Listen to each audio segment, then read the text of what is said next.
হঠাৎ করেই দেখি ভাগনা রাস্তার মাঝখানে রাবণ আঁকতে বসেছে, কারণ আজকে ওদের নিয়ম রয়েছে এই রাবণেকে নাকি ছাতু ওড়াতে হয়।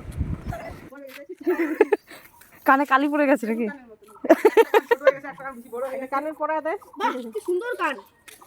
কি করবে?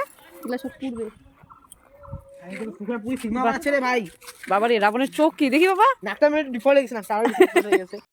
এই রাবণ রাবণ দিকেও বলবে কি আঁকাইছে রে ভাইটা। আনন্দের ছাতু। ও মাই গড মাই গড মাই গড।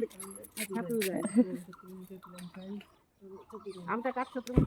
হ্যাঁ ছাতুরা আনন্দের ছাতুরা কি মাদি কয়?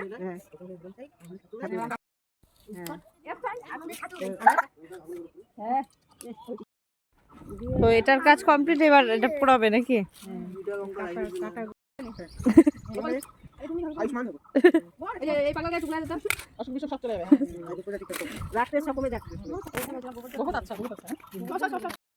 হ্যাঁ,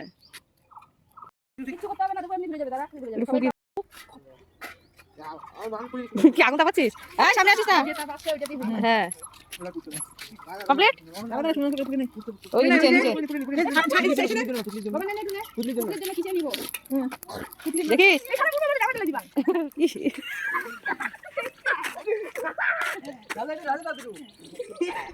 কি আছে? মুড়ি, চিড়া, ছাতু, কলা, বল কি বলবি? ইয়েস।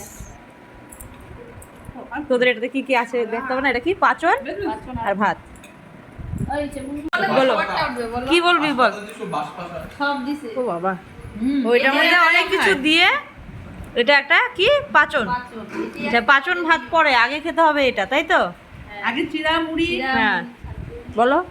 চিড়া মুড়ি, ছাতু, কলা, দুধ, গুড়, দই, তো সবকিছু দিয়ে আগে ওটা খেতে হবে, তারপর হবে পাঁচন। আমরা এখন রয়েছি দিদির বাড়িতে, তাই আজকের এই চৈত্র সংক্রান্তিতে ওদের যা যা নিয়ম হয় সেটা তোমাদের সাথে শেয়ার করব। আমাদের নিয়মগুলো যদিও অনেকটাই আলাদা, আর ওদের এই নিয়মগুলো বেশ ভালো লাগলো। তো তোমাদের কার কার এই ধরনের নিয়ম রয়েছে অবশ্যই কমেন্টে জানিও।